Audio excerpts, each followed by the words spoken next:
The airport shimmered with lights, a place where every step felt urgent. Between tailored suits, designer luggage, and tearful farewells, Emily Carter, a 23-year-old with tired eyes, quietly clutched her worn-out suitcase. She wasn't a businesswoman, she wasn't a tourist. Emily worked part-time as a cleaner and had just left the small rural town where her mother lay bedridden after a devastating stroke. The one-way ticket in her hand was her entire hope, not for herself, but for the woman she loved most in this world.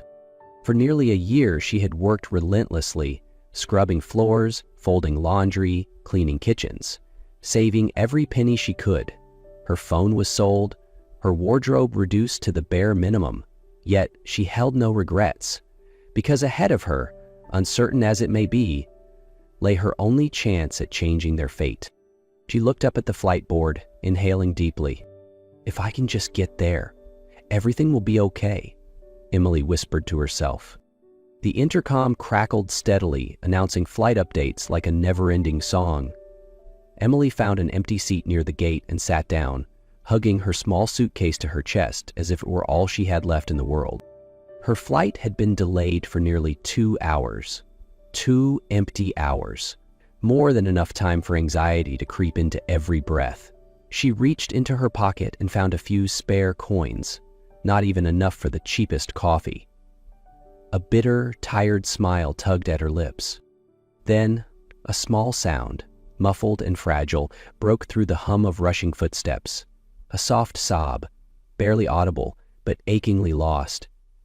Emily stood and followed the sound, finding a little girl, maybe 5 years old, standing alone between the rows of seats, clutching a cream-colored teddy bear. Her face was streaked with tears. "Sweetheart," Emily knelt gently, her voice calm. "Are you lost?" The girl took a step back, wide eyes filled with fear, but after a few hesitant seconds, she nodded slowly. "I can't find Daddy. We were watching the fish in the big tank, and then he was gone." Emily exhaled softly. "What's your name?" "Lily," the girl whispered, barely more than a breath. "And this is Teddy. He's scared too." Emily looked around. People were rushing past, eyes on their screens, never noticing the crying child. She couldn't walk away. Even if she had nothing, this child needed to feel safe. "Are you thirsty, Lily?" Emily asked, noticing the girl lick her dry lips. She checked her pocket, just enough for a small bottle of water. Without hesitation, she bought it and returned to hand it to Lily.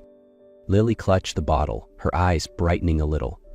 "You're like the fairy ladies in my storybooks," she murmured. Emily smiled, for the first time that day, a real smile, soft and surprised, like a tiny light in a storm she didn't know she needed. Emily and Lily were sitting together near Gate 12 when a group of men in dark suits swept into the area, their eyes scanning urgently. One of them, tall, composed with an intense gaze, stopped cold the moment he saw the child. "Lily," he called, voice thick with concern. The girl turned and immediately sprang to her feet. "Daddy!" Andrew Whitmore, the renowned hotel tycoon and regular face on finance magazine covers, rushed forward to embrace his daughter. But his attention swiftly turned to Emily, his expression shifting to suspicion. "Who are you?" he demanded, his voice sharp as steel. "What were you doing with my daughter?" Emily stood quickly, startled by his sudden hostility. I was helping her. She was lost. I found her, crying, alone." One of the guards stepped forward. "We need to see your identification and boarding pass." Emily froze. She handed them over with trembling fingers, stunned by the humiliation and injustice. Lily clutched her father's sleeve, her eyes pleading. "Daddy, she didn't do anything wrong. She bought me water. She's really nice." But Andrew remained guarded. His eyes flicked to Emily's simple clothes, the worn suitcase beside her seat. She clearly didn't belong here, and that made her all the more suspicious in his mind. "I've seen too many people use children to approach wealthy families," he said under his breath, careful not to alarm Lily. "How do I know you're not one of them?" Emily stood frozen. Any words she had caught in her throat. In this man's eyes, she was nothing more than a threat. She lowered her gaze, holding back tears. For the first time that day, her kindness was met with contempt. After a few tense moments, one of the guards returned and leaned in to whisper something into Andrew's ear. His expression shifted, first to surprise, then to quiet reflection. "We checked the security cameras," the guard said softly. "She didn't do anything wrong. She found the girl alone and immediately looked for help." Andrew glanced at Lily, now hugging Teddy tightly. And then at Emily. Slender frame, tired eyes, simple clothes. There was no trace of deception, just quiet, human kindness. "She bought me water with her last coins," Lily added, her small voice determined. "And she didn't take any money. She just wanted to help." Something in Andrew's gaze broke. The tension, the pride, the fear, and softened into something closer to regret. He gave a small nod to his guards. They stepped back without a word. Turning to Emily, his voice was no longer sharp. "I'm sorry for the misunderstanding. I just lost control. Since my wife passed, I live in fear of losing Lily. That's why I reacted the way I did." Emily stayed quiet for a moment, then nodded. "I understand. If I had a child like her, I'd do anything to protect them too." Lily squeezed Emily's hand, looking up at her father. "She's really nice, Daddy. She's not like the bad people." Andrew looked at his daughter, then sighed deeply. "Did you miss your flight because of helping her?" Emily hesitated, then nodded. "Then let me make it right," he said. "You cared for the most precious thing in my life. The least I can do is offer you a proper meal." For the first time, Andrew extended his hand, not in command, but in invitation. That evening's dinner took place at a small airport restaurant. Not as lavish as Emily would have expected from someone like Andrew, but warm and quiet. Lily picked chicken soup and strawberry juice, while Emily, after a moment of hesitation, agreed to the mushroom risotto Andrew had recommended. At first, the conversation was reserved. Emily replied with polite, short sentences, but Lily, in her natural, childlike way, quickly filled the silence. She spoke of Teddy, her mom. "She's a star in the sky now." And the nights she cried because she missed her. Emily listened quietly, her eyes occasionally glistening. The little girl's grief mirrored something deep within her own heart. Andrew, who had remained mostly silent, began to open up. About his strict father, about how losing his wife made him withdraw. Emily saw, behind his cold exterior, a father trying his best to fill the emptiness in his daughter's life. After dinner, Andrew offered to escort Emily to a nearby airport hotel he had booked. "It's not fancy," he said gently, "but it's safe and clean." Before parting, Lily clung to Emily's hand. "Will I see you again?" she asked, eyes full of quiet hope. "Of course," Emily smiled. "You and Teddy still owe me a goodbye hug, remember?" Andrew stood beside them, watching silently. His gaze subtly changed. Softer, deeper. Something unspoken, something fragile and new, was beginning to grow between three people from entirely different worlds. A few days after their encounter at the airport, Emily received an unexpected call from an unfamiliar number. It was Andrew Whitmore. His voice was steady and formal, yet somehow gentler than before. "Lily hasn't stopped talking about you," he said. "She clutches Teddy even in her sleep, as if afraid to lose something precious. I'm looking for a part-time tutor for her. Would you be interested?" Emily hesitated. She had just started cleaning part-time at a small salon in the city. A modest income, but enough to get by. Yet the thought of Lily softened her heart. "If I can manage both, I'd be happy to." From then on, every afternoon after work, Emily visited the Whitmore estate. She helped Lily with homework, read her fairy tales, drew pictures, and played in the garden. They went on walks in the park, visited museums, and shared ice cream by the lake on breezy afternoons. Emily brought something Lily had long missed: gentleness, attention, and genuine warmth. For Andrew, evenings at home no longer felt like cold routines. He began joining them on outings, at first from a distance, then sitting nearby, smiling, sharing stories from his childhood. Once, As Emily helped Lily write the letter M for Mommy, the little girl looked up and said, "If Mommy were still here, I think she'd like you." Emily didn't know how to respond. She just gently hugged Lily and smiled. Though no one said it aloud, the bond among the three of them grew clearer with each passing day, quietly, naturally, as if they were writing a new chapter together without even trying. The bond between Emily and the Whitmore family grew naturally, but not everyone accepted it. At Lily's school recital, an event where the city's elite gathered, Emily arrived in a simple dress borrowed from a coworker at the salon. Her name had been carefully typed and placed on a guest seat. On stage, Lily beamed in her blue butterfly costume, waving excitedly toward her. In that brief moment, Emily felt like she truly belonged. But not long after, a woman in an elegant outfit approached. "And you are?"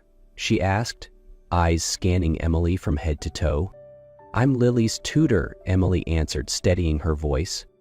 The woman smiled, a smile without warmth. "Ah, the one Andrew mentioned. Strange. He doesn't usually bring housekeepers to events like this." Emily froze. Her heart sank, not from the words, but from Andrew's reaction. He stood not far away, silent, unmoving. Just a flicker of hesitation in his eyes, but it was enough to leave her hollow. After the performance, Emily politely excused herself. On the way home, one thought echoed in her mind. Was he ashamed of me? That night, her phone rang. Her mother, left in care back in her hometown, had suffered a second stroke. A frantic call from the neighbor. Emily didn't think twice. She packed what she could and sent Andrew a single message. "I have to go home. My mother's in critical condition." She didn't wait for a reply.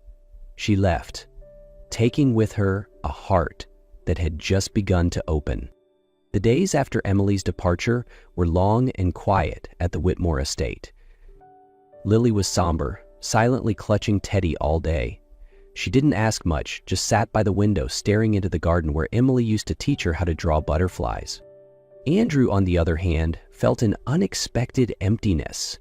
He realized Emily's absence left a bigger void than he had imagined. Dinner returned to heavy silence. No more Lily's laughter echoing through the yard. No more rushed footsteps as she ran to show off another messy crayon sketch. One evening, with Lily asleep, Andrew sat alone in the library, scrolling through old messages. The last one from Emily was just a single line. No blame, no explanation. Yet it weighed on him. "I have to go. My mother is critical. Thank you for everything. I wish you and Lily happiness." A man like him, used to control, to judgment, now found himself powerless in front of the woman who had given his daughter something he couldn't: warmth. The next morning, he called his assistant. "I need to find Emily Carter as soon as possible." When he learned the name of the small hospital where Emily's mother was being treated in a distant town, Andrew went himself, bringing Lily along. In a worn hospital hallway, Emily sat slumped beside her mother's bed. Her eyes were shadowed with fatigue, her hair unkempt, coat threadbare. Lily was the first to run forward. "Miss Emily?" Her voice made Emily look up, eyes wide with shock before filling with emotion. Andrew followed behind slowly, the weight of unsaid words heavy in each step. He had been in control of empires, but not of the ache in his chest. "I came to apologize," he said quietly, "and if there's still a sliver of trust in me, please let me make this right." Emily didn't answer right away. She looked at Andrew, then at Lily, clutching her teddy bear tightly, her eyes full of hope, but not desperation. It was the look of a child who had been left behind before, but still dared to believe just one more time. At last, Emily nodded softly.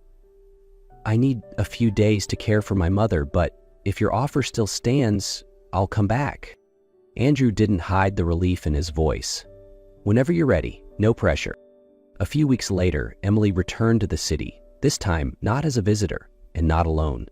She was bringing not just her mother, but her heart back to the place it had dared to hope. Her mother, though still weak, was stable enough to travel. Andrew had arranged everything, from a private nurse to a sun-filled room in the estate where she could rest and recover in comfort and care. As Emily stepped through the gate, Lily came running like the wind, throwing her arms around her. "I've been counting the days. Did you know that?" Emily laughed, a laugh filled with pure relief. "I missed you too, sweetheart." From that day, a new rhythm began. No longer tentative or uncertain, Emily was no longer a guest. She belonged. She tutored Lily, cooked with the housekeeper, watered the garden, and read stories beside her mother's bed each night. Andrew changed too. He was present more often, not just as a father, but as a man slowly learning to open his heart. He shared his odd habits, spoke of old dreams, and learned to listen instead of always leading. One gentle autumn afternoon, while the three of them sat beneath the blooming bougainvillea, Lily looked up and asked quietly, "Miss Emily, can you stay with me forever?" The question hung in the air. Emily met Andrew's eyes. Neither answered right away, but the look they exchanged said everything. Emily reached for his hand, for the first time with no hesitation. Andrew gently closed his around hers, as if to say, "We're ready." There was no grand proposal, no wedding gown, no church bells. Just a quiet afternoon, one hand finding another, and a silent whisper shared between hearts. "We'll be okay."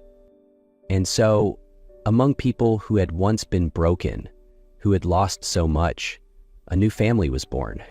From her window, Emily's mother watched them in the garden and smiled. For the first time in years, her heart believed in miracles again. Not perfect, but real. Warm enough, strong enough, and finally just enough to begin again.